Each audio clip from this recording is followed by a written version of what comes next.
Some artists seem born to conquer the world, while others look like they're constantly running away from it. Today, we're diving into the 10 bands that rejected fame and disappeared. Bands and musicians who had everything they needed to become massive, yet never reached mainstream stardom. Sometimes it was personal choice, sometimes bad luck, and sometimes pure loyalty to their art. Their stories are filled with raw talent, creative chaos, and moments where they looked straight at success and said, "No thanks." And if you're into the strange, lesser-known stories of rock history, this video is definitely for you. So get comfortable, because I promise the 6th band will surprise you. Turn up the volume, and get ready to discover 10 bands that turned down fame and vanished from the mainstream. The Velvet Underground. The Velvet Underground were so far ahead of their time that they sounded like they came from the future. While the late 60s scene embraced colorful psychedelic pop, they focused on darker themes: drugs, urban decay, emotional chaos, and artistic vulnerability.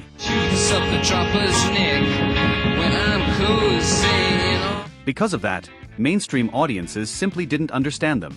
Their connection to Andy Warhol gave them visual exposure, but musically they were considered too difficult. Radio stations ignored them, record stores didn't know how to sell them, and their image often scared people away instead of attracting them. I just don't know, and I guess they refused to soften their sound, change their identity, or chase trends just to gain attention. Therefore, they chose artistic failure over becoming a diluted version of themselves. Internal tensions, lineup changes, and the emotional weight carried by Lou Reed slowly but inevitably fractured the band. They lacked the stability needed to survive such a ruthless industry. Ironically, their disappearance marked the beginning of their legend. Decades later, they would be called the most influential band that never sold records. all of the evils of this town. Captain Beefheart and his Magic Band. The man without an ego flying. Captain Beefheart was a wild creative force. His music blended distorted blues, free jazz, surreal poetry, and impossible structures. It was brilliant, but completely anti-commercial. Even though Frank Zappa supported him and produced Trout Mask Replica, the album was so complex that listeners didn't know whether it was a joke or an artistic manifesto. As a result, radio stations stayed far away. Inside the band, the environment was extreme: endless rehearsals, strict rules, and a creative process so demanding it exhausted the musicians. That intensity made long-term stability impossible. The industry had no idea how to market them. They were too experimental for the mainstream and too radical even for the alternative scene of the time. Eventually, they became an artistic myth. But back then, they vanished simply because they followed their vision without compromise. They didn't fail, they just weren't built for a commercial world. Take my hand and come. Big Star. I've been crying all the time. Big Star are the definition of the right band at the wrong time.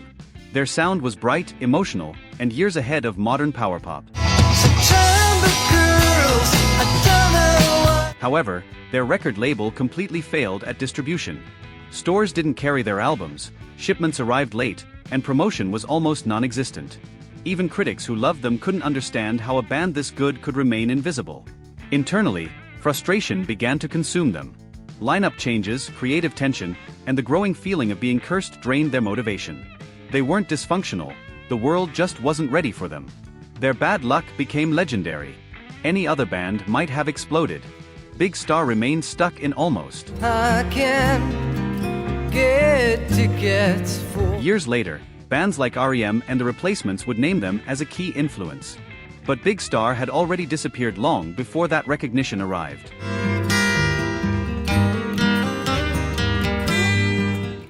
The Stooges. The Stooges were a ticking time bomb. Iggy Pop's performances were wild, dangerous, and unpredictable. Their music was loud, aggressive, and far too raw for radio at the time. In my room, I want you here. The industry didn't know what to do with them. Their sound was proto-punk in an era that demanded polish. The Stooges were the opposite: rough, chaotic, and scandalous. Low sales, disastrous shows, and heavy drug use inside the band destroyed any chance of sustained success. They lived too fast, too hard, and too far outside the system to survive commercially. Chaos fueled them, and ultimately destroyed them. Decades later, they'd be celebrated as punk pioneers. But that recognition came long after they had dissolved, nearly forgotten and transformed into cult legends. Now I'm ready to close my eyes. Fugazi. Fugazi are the perfect example of a band that chose not to be famous. They rejected major labels, music videos, overpriced tickets, massive tours, everything. They wanted total control. Their DIY ethics were so strict that they confined themselves to the underground.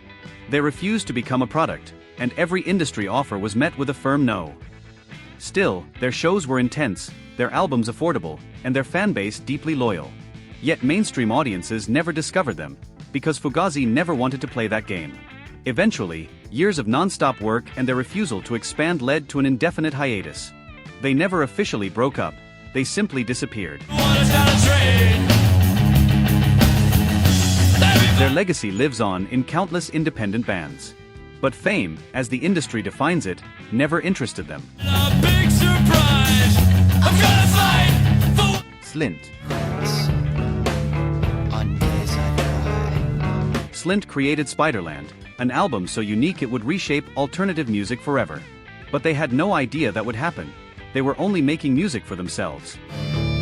Things I start to smile. The recording process was emotionally draining and creatively intense. When it ended, the band was exhausted and fragile, with no energy left to continue. There was no promotion, no touring, no interviews. Their masterpiece was released, and Slint no longer existed. That total silence turned them into a legend. A band that created an entire genre and vanished without explanation. Today, they're essential to post-rock history. But back then, they were just a mystery, disappearing right before changing everything. Weary stare. I can be settled down. Talk Talk. Talk Talk started as a successful synthpop band, but Mark Hollis grew dissatisfied with the genre's superficiality. He wanted something deeper, more spiritual, more artistic. So he radically transformed the band's sound. Fewer synths, more atmosphere, more experimentation. As a result, the record label was completely confused. While labels wanted danceable hits, Hollis delivered meditative, complex works like Spirit of Eden and Laughingstock. They didn't fit any formula. The band stopped touring, isolated themselves in studios, and rejected commercial pressure. Sales dropped, but the music was flawless. Eventually, Talk Talk faded away quietly. Years later, they'd be recognized as post-rock pioneers. But fame never arrived while they existed.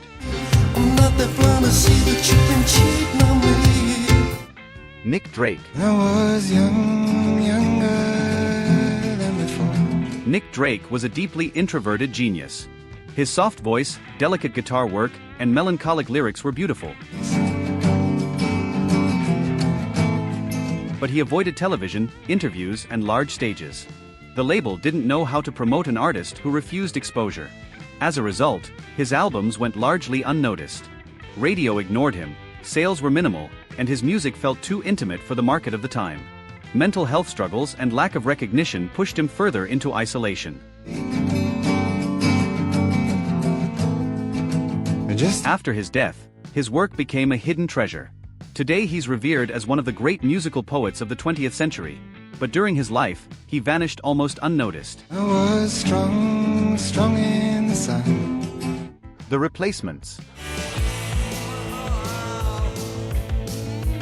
The Replacements were brilliant, funny, self-destructive, and completely unpredictable. They could write perfect anthems, then ruin their own shows with legendary drunkenness. That rebellious spirit made them iconic, but useless to an industry that demanded discipline. They were their own worst enemy. Labels saw them as a massive risk. No one knew whether they'd deliver a classic performance or total disaster. Internal conflict and lack of control slowly drained their momentum. They were great, just unable to stay together long enough to become huge.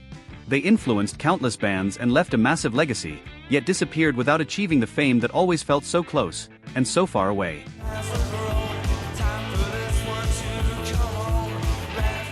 The Zombies. No one told me about her. The Zombies had early hits, but they refused the exhausting machine of non-stop touring and forced promotion.